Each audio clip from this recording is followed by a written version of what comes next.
महिला को अचानक एहसास हुआ कि वह शायद तलाक ले रही है, क्योंकि आज उसके पति ने काम से परेशान होकर सबके सामने उसे थप्पड़ मारा। इसके बाद वह ऐसे सोने चला गया जैसे कुछ हुआ ही नहीं। अमू का दिल तुरंत बर्फ के टुकड़े में बदल गया। इस एक थप्पड़ ने उसे हास्यास्पद महसूस कराया। खुद को ज्यादा सोचने से रोकने के लिए अमू ने पूरी रात लिविंग रूम में सफाई की। उसकी सास ने उसका मूड देखा, लेकिन उसे सांत्वना नहीं दी।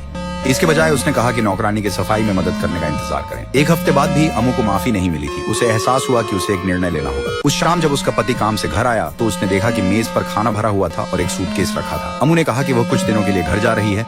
उसके पति को समझ नहीं आया। उसे लगा कि यह कोई बड़ी बात नहीं थी। मैं मम्मी को क्या बताऊंगा? जानते हो मैं क्या कर रहा हूँ, क्या क्या महसूस कर रहा हूँ, मेरे साथ क्या हो रहा है? ठीक है, यहाँ अगर तुम तमाशा करना चाहते हो। जब अमू घर पहुंची तो उसके भाई और माँ भी नहीं समझ पाए। जब वे उसे डांटने वाले थे, उसके पिता ने उन्हें रोक दिया। उन्होंने कहा कि यह अमू का घर है और वह जितने दिन चाहे रह सकती है। जिन दिनों अमू घर पर थी, दंपति की जिंदगी में बड़ा बदलाव आया। अमू हर दिन देर तक सोती और उसे किसी की सेवा नहीं करनी पड़ती। उसकी जिंदगी बहुत अच्छी थी, लेकिन अमू के बिना उसके पति को अपनी माँ की ब्लड शुगर चेक करना सीखना पड़ा। सुबह के समय वह हमेशा कुछ चीजें लाना भूल जाता है। दोपहर में वो केवल बाहर से खाना मंगवा सकता है, क्योंकि उसके लिए किसी ने दोपहर का खाना तैयार नहीं किया। इस समय उसके पति को अमू की अहमियत का एहसास हुआ, इसलिए उसने उसे वापस घर लाने का फैसला किया। पिता, आप उसे समझाइए, ये इतना बुरा नहीं है। पिता, मुझे क्या करना चाहिए? इतना बड़ा हो गया। ये स्पष्ट था कि उसे अभी भी अपनी गलती का एहसास नहीं हुआ था। माँ ये नहीं समझ पाई कि उसकी बेटी सिर्फ थप्पड़ के कारण तलाक क्यों चाहती थी। क्या वो कुछ चीजें सहन नहीं कर सकती थी?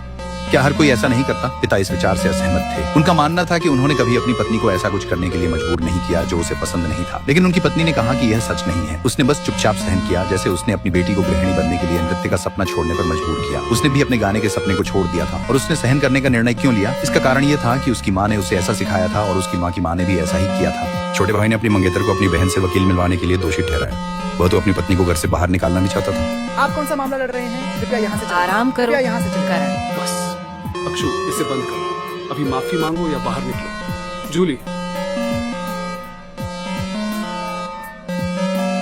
अपने परिवार के समर्थन से अमू ने वकील के साथ जल्दी से तलाक का मसौदा तैयार किया, लेकिन संपत्ति के बंटवारे पर असहमति थी। अमू को कोई संपत्ति नहीं चाहिए थी। उसकी एकमात्र मांग तलाक थी। वकील और उसकी भाभी ने उससे सलाह दी कि यह उसके लिए अनुचित है, लेकिन अमू ने कहा कि उनकी शादी कोई लेन देन नहीं थी।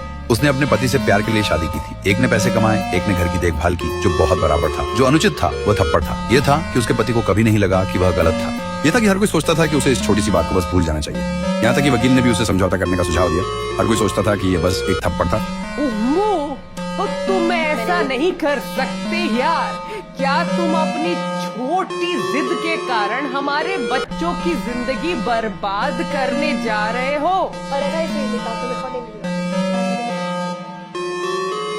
अमू के रवैये ने उसके पति को बहुत गुस्सा दिला दिया। उसने कहा कि वह उसे कभी जाने नहीं देगा। उसकी सास ने भी उसे बच्चों के खातिर इसे जाने देने की सलाह दी। बच्चों की वजह से अमू को संकोच होने लगा। उसने अपने पिता से पूछा कि क्या उसने कोई गलती की है। शायद उसे सिर्फ एक थप्पड़ के कारण तलाक नहीं लेना चाहिए। उसके पिता ने कुछ नहीं कहा। उन्होंने बस अमू से पूछा कि क्या उसका दिल टूट गया है। अमू ने कहा हाँ। फिर उसके पिता ने उससे पूछा कि क्या उसने सोच समझकर तलाक का फैसला किया है। अमू ने बिना झिझक सिर हिलाया। तब उसके पिता ने उससे कहा, अगर यही तुम चाहती हो तो इसमें कुछ गलत नहीं है। अपने पिता के समर्थन से अमू ने आखिरकार तलाक के लिए मुकदमा करने का फैसला किया। अपने वकील की सलाह पर पति ने निजी तौर पर बातचीत करने का फैसला किया। अंततः उसने तलाक के लिए सहमति दे दी, लेकिन कहा कि बच्चों की कस्टडी उनकी होनी चाहिए। लेकिन अमू की मांग हमेशा संयुक्त कस्टडी की रही थी। इस बिंदु पर कोई भी पक्ष झुकने को तैयार नहीं था। तलाक का मामला जीतने के लिए पति ने मुकदमे में अमू के परिवार में योगदान को पूरी तरह से नकार दिया। साथ ही उसने उनके घर की नौकरानी को रिश्वत दी। फिर उसने एक दोस्त को, जो वहाँ था, तथ्यों को तोड़ मरोड़ कर पेश करने के लिए मना लिया। जब वह अपने पूर्व बॉस से मिलने गया तो बॉस ने उसे इसे ध्यान से सोचने के लिए कहा। उसने पूछा, तुम मुझसे बहस कर रहे थे, लेकिन थप्पड़ मुझ पर नहीं पड़ा। इतने लोग तुम्हें समझाने की कोशिश कर रहे थे, तो तुमने अपनी पत्नी को क्यों थप्पड़ मारा, जो तुम्हें सबसे ज्यादा प्यार करती थी? एक और दृष्टिकोण से देखें, अगर वह थप्पड़ उन्हें मारा गया होता तो क्या आप अब भी सोचते कि आपने कुछ गलत नहीं किया?